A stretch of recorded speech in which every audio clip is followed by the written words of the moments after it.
ஒரு கார்த்திகை மாத கருக்கிருட்டு. செங்கல்பட்டிலிருந்து படப்பிடிப்பை முடித்துக்கொண்டு எம்ஜிஆர் அவர்கள் நடுநிசி 12 மணி வாக்கில் காரில் வந்து கொண்டிருக்கிறார். கண் விழித்தவாறே தனது காரில் எம்ஜிஆர் அவர்கள் வந்து கொண்டிருந்த பொழுது வழியில் போலீஸ் உடையில் நின்ற ஒருவரை பார்க்கிறார். எம்ஜிஆர் அவர்களின் கார் அவரை கடந்து செல்கின்ற போது எம்ஜிஆர் அவர்களின் நெஞ்சில் பொறி தட்டுகிறது. ஆள் நடமாட்டமே இல்லாத இந்த அர்த்த ராத்திரியில் அந்த போலீஸ்காரர் பஸ்ஸுக்காக காத்து நிற்கிறார் என்பதை எம்ஜிஆர் அவர்கள் புரிந்து கொள்கிறார். உடனே தனது டிரைவரிடம் காரை நிறுத்த சொல்கிறார் எம்ஜிஆர். கார் பின்னோக்கி வருகிறது. போலீஸ்காரரின் அருகில் காரை நிறுத்தி கதவை திறந்து ஏறுங்கள், எங்கே போக வேண்டும் என்கிறார் எம்ஜிஆர். பரவாயில்லை, நான் பஸ்ஸிலே வந்து விடுகிறேன் என்கிறார் அந்த போலீஸ்காரர். நேரமாகிவிட்டது, இனி இந்த ரூட்டில் பஸ் கிடையாது, ஏறிக்கொள்ளுங்கள் என்று எம்ஜிஆர் அவர்கள் வலுக்கட்டாயம் செய்ய போலீஸ்காரர் வேண்டா வெறுப்பாக ஏறுகிறார். காரின் உள்ளே லைட் போட்டு சாப்பிட்டீங்களா என்று கேட்டுக்கொண்டே தனது சீட்டுக்கு பின்னால் இருந்த பிஸ்கெட் பழங்களை எடுத்து கொடுக்கிறார் எம்ஜிஆர். இப்படி ஓசியில் பயணம் செய்வதே எனக்கு உடன்பாடில்லை.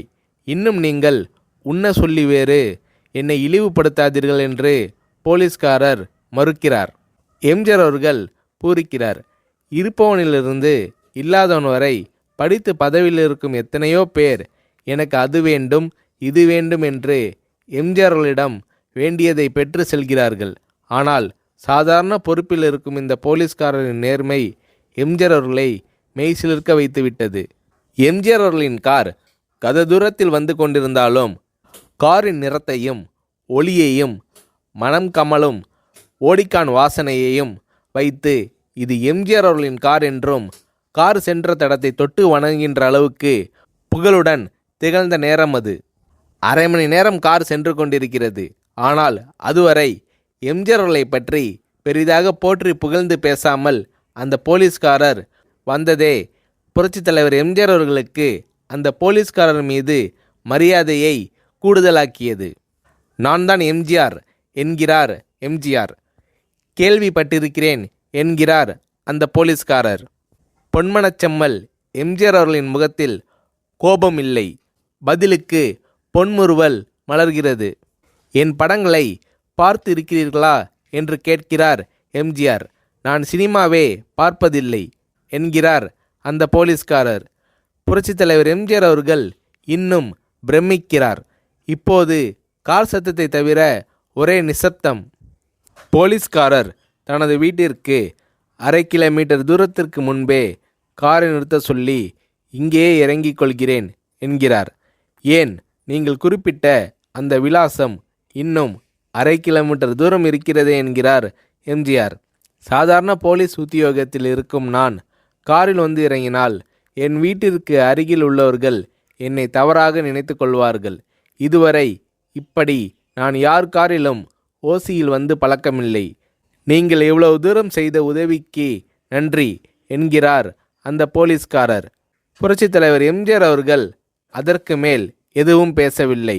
அவர் எந்த போலீஸ் ஸ்டேஷனில் பணிபுரிகிறார் என்பதை மட்டும் கேட்டு தெரிந்து கொண்டு கிளம்புகிறார்.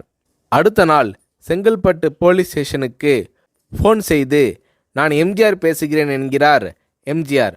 ஃபோனை எடுத்த டிஎஸ்பி உதறலோடும் உற்சாகத்தோடும் தலைவரே வணக்கம் என்கிறார். இரவு சந்தித்த போலீஸ்காரரை பற்றி விசாரிக்கிறார் எம்ஜிஆர். அந்த டிஎஸ்பி சொல்கிறார், நீங்கள் குறிப்பிடும் அவர் இன்று விடுப்பில் இருக்கிறார். அவர் கையூட்டு வாங்காதவர், கடமை தவறாதவர், காவல்துறையின் நேர்மைக்கு இவரே இலக்கணம். வெற்றிலை பாக்கு, பீடி, சிகரெட் போன்ற போதை வஸ்துக்கள், நாடகம், சினிமா போன்ற பொழுதுபோக்கு அம்சங்களையெல்லாம் இவர் அறியாதவர். கல்யாண வயதில் உள்ள 3 பெண்களையும் கரை சேர்க்க முடியாமல் கஷ்டத்தில் இருக்கிறார் என்கின்ற விபரம் டிஎஸ்பியால் எம்ஜிஆர் அவர்களுக்கு சொல்லப்படுகிறது. அவரை நாளை என் தோட்டத்திற்கு வர சொல்லுங்கள் என்கிறார் எம்ஜிஆர். கேட்டுக்கொண்ட டிஎஸ்பி உங்களோடு ஃபோனில் ஆளுக்கு ஒரு வார்த்தை பேச இன்ஸ்பெக்டர், சப் இன்ஸ்பெக்டர் உட்பட எல்லோரும் ஆசைப்படுகிறார்கள். ஃபோனை அவர்களிடம் கொடுக்கலாமா என்கிறார். எம்ஜிஆர் அவர்கள் கொடுங்கள் என்கிறார். பேசுகிறார். அந்த போலீஸ் ஸ்டேஷனே புண்ணியம் பெற்றதாக மகிழ்ச்சி அடைகிறார்கள் அந்த போலீஸ்காரர்கள். மறுநாள் அந்த போலீஸ்காரர் ராமவரம் தோட்டத்திற்கு அழைத்து வரப்படுகிறார். அவரிடம் பேப்பரில் மடித்த பெரிய பணக்கட்டை கொடுத்து, இதை வைத்து உங்கள் பெண்களின் கல்யாணத்தை நடத்துங்கள் என்கிறார் எம்ஜிஆர். போலீஸ்காரர் மறுக்கிறார். நான் ஏதாவது உங்களிடம் காரியமாற்ற சொல்லி அதற்காக கொடுத்தால் அது தவறு. என்னால் ஆக வேண்டியது உங்களுக்கும், உங்களால் ஆக வேண்டியது எனக்கும் எதுவும் இல்லை.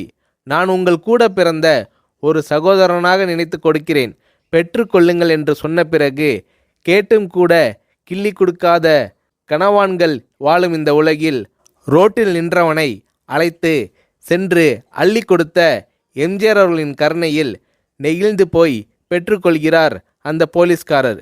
பிறகு ஒரு தேதியில் புரட்சித் தலைவர் எம்ஜிஆர் அவர்களே சென்று அந்த போலீஸ்காரரின் 3 பெண்களின் திருமணத்தையும் நடத்தி வைத்து வாழ்த்தி இருக்கிறார்.